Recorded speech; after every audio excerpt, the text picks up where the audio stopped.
everyone, and welcome back to another brand new episode of Minor Talk. My name is Yuja, and I'm currently a 19-year-old pre-university student in College Matrikulasi Kedah. I'll be the host for today's Minor Talk MAID Special Edition. Since MAID 2025 is just around the corner, we are really delighted to have our two co-chairs here, Aaron and Justin, to answer some questions about their journey in medical school. So could Aaron and Justin please briefly introduce yourselves? Good day, everyone. My name is Sheng Yu, also called Aaron. So I'm currently the co-chair of May 2025 as well as the president of MMIYM Medics for this term. So I'm a stage 2 medical student in University Malaya, and I'm a graduate from College Matrikulasi Kedah. All right, thanks, Aaron. Hi guys, my name is Justin, and I'm the program director of MMIYM Medics as well as the co-chair of MAID 2025. I'm also a first-year student from University Malaya. All right, great. So without further ado, let's dive into the first question. Justin, which two words would you use to describe your journey from pre-med to medical school, since you are just a year one student, right? And what were the most surprising challenges that you faced along the way? If I were to put my journey into two words, I would say the first thing would be fulfilling, and then second word would be fascinating. Yeah, these two words would best describe my journey. And regarding the surprising challenges, right? Actually, to be honest, I'm quite aware of what's going to come when I first entered med school. But what really made me very shocked was that the amount of information that you have to learn and absorb in a limited span of time. I guess that some people that might be very used to receiving information, but then when they enter medical school, right, it's another dimension of things. So I would say that really surprised me a lot. Yeah. Interesting. So next question. Aaron, what are some of the most important skills or qualities that you think pre-med students should develop for them to succeed in medical school? Okay, so I think there are various qualities, and it's not something that I could actually summarize in one word or two words, but I think I'll be talking about two. So the first one is, as a medical student, it's very, very important for you to be passionate about what you're doing. It is not something that you can just choose and just go into it without feeling anything for that one particular job, like let's say being a doctor. Because at the end of the day, the things that you're doing in medical school is just study, study, study, rest, study, study, study, go to the wards, talk to patients, and essentially that will become a new part of your life. First years, especially in your first year and second year of medical school, what you'll be doing is just attending lectures. It spans from, especially in UM, it's a little bit more hectic. It spans from 8 a.m. all the way to 5 p.m. every single day. And then you would have one day that you go to work. So, and I wouldn't just say that studying 8 to 5 is not the end to it. The extra time that you get, free time, it can be spent with your friends and things like that, but it's very, very minimal. Most of your time will be just studying and just refreshing back the knowledge that you've learned throughout the day, so you can apply it in your exams or apply it in your practice next time. So you have to be very passionate, and that is why you have to join programs and also join things to really get to understand this job better, get to understand this field and career better before you pick it. Yeah. And secondly, I would say one of the most important things is also you have to be responsible and very, very disciplined as well. Because when you're given something, it is expected for you to study your own. And they do not just give it to you and you just put it over there. They have a lot of online essential readings and special things that they add into your curriculum. And you have to take the initiative to learn yourself. And that includes by going online to do research and things like that. And to be a successful medical student, and also just a medical student in general, to just pass your exams, just the bare minimum, you will need all these qualities in order to ace medical school and just go through medical school to become a doctor. Thanks, Aaron, for the answer. I really agree with you that passion and responsibility is really important in the career of a doctor, because 5 years of degree is just a short journey, and with that we have housemanship and specializing, and it's a really long journey. So passion is really important. All right, so moving on to the next question. Justin, as a fresh year one medical student, how did you cope with the transition from the pre-med years to the intense workload and responsibilities in med school? And for Aaron, since you have been in medical school for almost 2 years, right? What are the differences of your mental state and feelings now compared to the time when you first entered medical school? I guess I'll start first then. So from the transition between pre-med into my first year in medical school, it's actually quite an experience, I have to say. Because in pre-med, right, in matrix, I was actually enjoying life. I am really enjoying life because of the friends and the less packed schedules, and I kind of have more flexibility in terms of how I want things to work. But then when you enter medical school, right, of course, in UM, it's very special that we have the first floor for us to get used to the curriculum, get used to the life in UM, and adapt ourselves in KL as well. So I would say that a few important components from there is that the first thing is having a mentor, having, a person to guide you, or like a group of mentors to be there for you is quite important for you, for myself lah. And the second thing is friendship. I have a group of friends who supports me along the way as well. So we kind of like in medical school, we support each other and we have each other's back. So in the process, right, even if it get hard sometimes, for me, I have my mentor in Aaron, and then I have also a few mentors in, in year 3 and year 4 as well, in Eugene and Jinlock. And then all the way, when I encounter problems, I just go to them and then I just ask them, like, how do you guys actually face this issue? And then in terms of friendship, I have my friends there, being there supporting me. When I'm facing issues in work, I have also my YM comrades. So like, I felt like I'm very lucky in terms of the networking and the personnel that I have by my side. So that actually helped me to transition a lot, to get prepared for the difference in terms of work intensity, and then the life, and also the packed schedules that we have to endure in medical school. Yeah. It's a really great thing to hear because I've heard that most universities, especially those with the medicine course, they have this mentor and mentee program to help support the students from year 1 to year 5. And I think it's a really great initiative for the medical students too. So Yeah. what about Aaron? Okay, so essentially, if you're asking about my mental state and the way that it's different from before, I think, uh, to be fair, like my stuff, I don't actually feel that much of a difference because the way that we transition from year 1 to year 2 is just a very smooth process, and some things just happen. It just happened. You don't actually feel anything, but of course, as earlier on I said, right, passion is very important. One of the main things is because when you started medical school, you'll be like, oh my God, I got into medical school. There's a lot of things that I can do. There's a lot of things I can study and things like that. There's a lot of things that I could discover. That is what you go into, and you are very excited for it. But after going through like first year of medical school, you feel like, oh, dang it, it's again. I'm going to spend my whole day studying medicine again, just sitting over there, listen to lectures, and it kind of gets a little boring at times. And sometimes, if let's say, like for me, because I'm a very busy person, I work with a lot of organizations and I do a lot of programs and things like that. Sometimes it just gets too much. Then majority of my time is just spent on doing work instead of just studying. And sometimes I feel like I'm like quite far behind with other people and things like that. But all in all, my mental state just remains very, very constant. I still like medicine. I love medicine. It's just that at this point of time when you get very burnt out and you're getting like you get very burnt out and you don't really like want to do anything. It is time for you to step back and also just enjoy your time alone. Go out yourself, feel like just how to say enjoy yourself instead of just spending so much time with other people, going out with them and doing things like that. Because medical school is hard. Eventually, at the end of the day, I feel that your friends would dissipate. Let's say after year 5s and things like that, they'll go away already. So you'll be alone. So you have to learn how to survive on your own. You have to learn how to enjoy time on your own, and also reflect and also constantly think about various ways to like go in and study, go in and also passion and things like that. The one thing UM is good with is that we have a clinical day every single week, and usually that is where my passion spark again, because during those period of times you will meet doctors, you'll meet patients, you get to talk to them, and every single time when you talk to a new patient and everything, they would have a new story. They are a new book to uncover, and the amount of things that you go through and listen from all these patients, it sparks your passion again and again, and eventually it pushes you through the year. So that is what happened to me in year 2. And yes, again, it is not easy to keep your passion ignited for the whole span of 5 years. So you have to find a certain point of time or a certain thing that could help reignite you and keep you on pace. All right, thanks, Aaron, for the really interesting and motivating answer. All right, moving on next. As we know, MAID is an annual flagship event by MMIYM that is specifically designed for pre-medical students. So I would like to ask Aaron and Justin, what does MAID mean to each of you, and what are the biggest key takeaways as the co-chairs in organizing this event?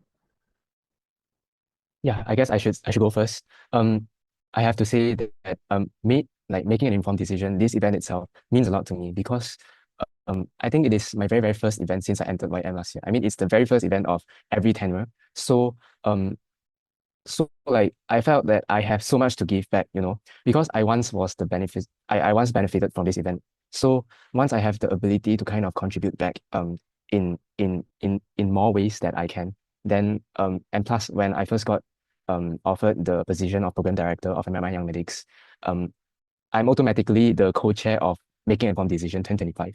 So that gives me like, I just felt like it's kind of meant to be. And I felt that yeah, it's the event that I want to contribute a lot towards it. I want to help the pre-meds. I want to make sure that they are good in their decision making, helping them to do what is right for them in their future journeys. However, if I were to say that like expectation versus reality when I got into the job of being the co-chair of MAID, I would say that it isn't that easy to, like transition from a program director to night pangkat inside and then you be the co-chair of that event. Because as a co-chair, I have to say, I learned a lot, especially from Aaron, the way we operate, the efficiency of how every department works, and also the work ethics of MMI Young Medics. Actually, it pushes you to a new level of understanding that you always have to be ready. You always have to be very sharp in terms of replying and commenting on details that the work product of every department. So I learned a lot, to be honest, and I grew a lot as well over time. Of course, it will be very, very stressful at times, when you have a lot of things um at stake. But then I'm very lucky because I have Aaron by my side, lah, okay, basically. Even if I'm preparing for my like ISA right now, he's still helping to juggle everything. And he's actually my big kokola, okay? He's just carrying everything on his shoulders. And then but then although I also understand that I have to try my best to be available at times, at most of the time, and to manage my time well so that it wouldn't burden him that much. And then I would still have like my contributions. So I would say all in all, being the co-chair of MAID 2025 is not just a personal growth journey, but I guess it's also a very interesting role to partake in so that I can contribute and help my juniors, like the juniors as in pre-meds. So yeah, I guess it's a very good platform for people like us to contribute, I would say. All right, thank you, Justin. So what about Aaron? Okay, so I think Justin talked about mainly on the part of the organizing team. So I'll go back a little bit into the history of MAID. So this year, MAID is actually our ninth consecutive year. Consecutive, by the way. It is like our flagship event that we do every single year since the establishment of YM. And I would say that this event itself, it could be said like it is the core of our organization. Although like it's not like a best-selling event. Like, of course, we have another event coming up that is the best-selling one. But of course, this is the core of MMI Young Medics itself. We plan to like expand ourselves to various states in Malaysia itself to tell people what medicine is actually really all about and what medicine is really about and what it is essentially. Because like for my prior experience, right, I would say that I had my sister. She's in UKM right now, fourth year. So she had prior 2 years of knowledge into medicine before I went into it. So a lot of things I could refer to her, I can ask her, and majority of times she don't actually talk to me directly, but it's like towards like various experience that she has, and she tells my parents and things like that. And during that period of time, I actually get like various things coming in and things like that, and it helps me decide whether I want medicine or not. And fun fact, I technically am much better in robotics and much better in maths and science, and like physics and things like that, and accounting and econs also. And it's very, very different from what people expect of a doctor itself. So for me itself, I feel that having an event like MAID put in place is a very, very important thing, because not everybody has the privilege of having a sister or having someone in the medical field, especially when they want to start to become the first doctor in the family. And another thing, I also had the privilege to follow an anesthesiologist, Dr. Lim, which is in Park City Medical Center. So during that period of time, I had I would say, a very, very good opportunity to actually go into the hospital and go into the operating theater to like see various types of surgeries and also see how the doctors work. So essentially, it is not uh, something that everyone can experience, and it's not everything. It's not something that everybody can go into as well, because there's a lot of processes that have to go through. You need the correct connections and things like that. And with MAID itself, because it's made by medical students, for pre-medical students, right? We know what it's like to be in the medical field, to be in medical school. And we know doctors that are already currently in the field that are very, very, very good to like tell you about what medicine is like and things like that. So when we come up with MAID itself, we plan to bring all this knowledge in one shot to tell all of the students about what medicine is like and whether you are suited for this certain job or career or not. So as a as a pre-medical student last time, I had the privilege, but I know that a lot of people do not. So MAID itself is created to bring in all these various things, all these interesting and like nice things and bad things about medicine into that one small conference that we have within 2 days with various skills that you learn in medical school, to let you decide whether medicine is made for you. So I think that all in all, the key takeaway for this whole thing is that this event itself is specifically curated and also ensured that it is a right event for pre-medical students. And we don't actually earn a lot from it. And we feel that when we do all these things, when we start curating and doing all these projects and everything for you all, uh, we actually generally hope that you learn a lot from this one event and learn a lot from what we're doing overall. So all in all, that's about it for mid 2025. And yeah, I hope that you all like, what is that called? Like, just look forward to our event. Yeah, I really agree with Aaron. And I know that Aaron has a sister who can share like her experiences to Aaron so that he can get some prior knowledge when applying for medical school. But to all those audiences out there who doesn't have any siblings to look for experiences or to look for any advices, May 2025 is just the right event for you to get advices from medical seniors and also medical professionals. So moving on to the last question, which is directed to those who have participated in May 2024. Could Aaron and Justin please provide them a reason uh, for them to rejoin May 2025 and what makes May 2025 different from May 2024? All right. Okay, I think I would say, right, because usually our target audience are pre-med students. So once they participated in May 2024, usually they won't come again for the second year straight. However, we also realized that we actually have some high school students, who just recently graduated from their high school and they just recently finished SPM. And so if they were there for May 2024, what they can look forward in May 2025 is that we actually refine and retune everything to ensure that our reach it's not just like within, the peninsula of Malaysia. We actually tried to enhance our reach towards the Sabah and Sarawak students so they can benefit from our virtual day sessions. So we included, of course, we have our usual sharing sessions from the doctor panels and also medical students. And one thing that's different is that this year we kind of have a keynote speech. It's usually we have that kind of keynote speech, but this year it's going to be a little bit more interesting where we are going to talk about humanitarian medicine. Can look forward to that. But I guess the newest addition to our event is actually the human library, right? So the human library session is actually inspired and also kind of suggested by our advisor Felicia when we are having our meetings or planning about the event. So this is something that we hadn't done in previous meets. So this year you can look forward to that session where we can let the pre-meds and the participants they can interact and communicate with various representatives from various universities so they can share their experiences and kind of let the participants know regarding the details pertaining to every universities. So that's something new that everyone can look forward towards.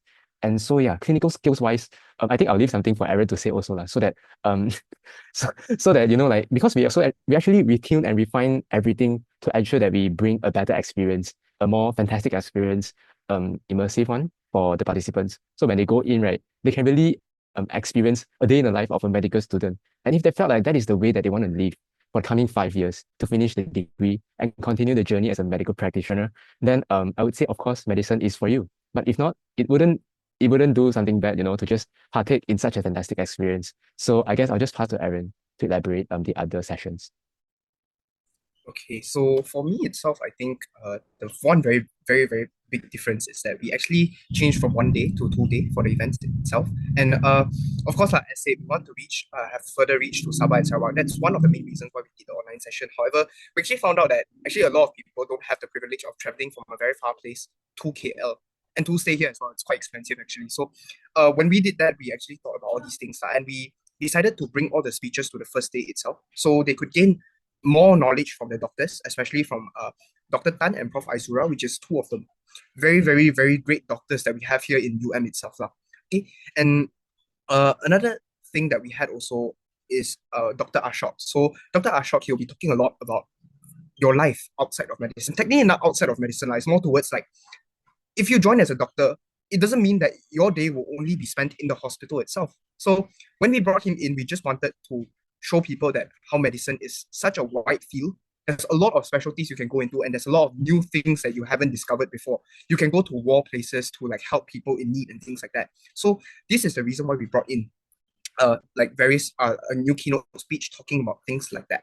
Yeah, and because we have more time this year, a lot of things we actually did differently and we refined it a lot, as Justin said. So we had the doctors in the house, right? So this year I actually don't want to spoil it that much, but of course, it is much different than the previous years because we would have actual simulated patients. So you'll be going into a room and you'll be acting like a doctor itself. So it is not like our previous years where you just ask the facilitators the questions. This year, you get to see simulated patients, which are just specialized in answering your questions like you're in a consultation room. Yeah. So that is one of the interesting parts that we did this year.